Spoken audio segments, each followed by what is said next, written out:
நான் உண்மையை தான் சொல்றேன். அதை எங்க நண்பர்கிட்ட தெரியும். நான் உண்மையை தவிர வேற ஏதாவது அதை இங்கெல்லாம் பேச வேண்டியதே இல்லை. அரசியல் பேசுற தளம் வேறு.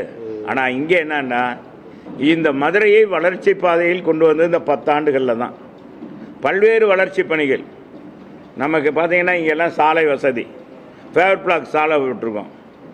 எங்கள் புகழேண்டி நிலையத்திலிருந்து இந்த நம்ம நாகக்கடை பஜார், இது வடக்கு இந்த மேலே தெற்கு ஆவணி மூலவர், தெற்கு ஆவணி மூலவர் இதில் வரையா இப்படி போய் மீனாட்சி அம்மன் கோயிலை சுற்றி பாருங்கள். இப்போ நிறைய நான் மெல்லோட்ட மையம் சொன்னேன், இன்னைக்கு பல மெல்லோட்ட மையங்கள் வந்துருச்சு மதுரையில்.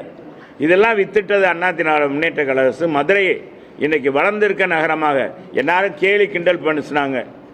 நான் தேம்ஸ் நதியை மதுரை சிட்னி நகராக மெல்பர்னாக மாற்றுவேன்னு சொன்னதை கேலி கிண்டல் பேசினாங்க.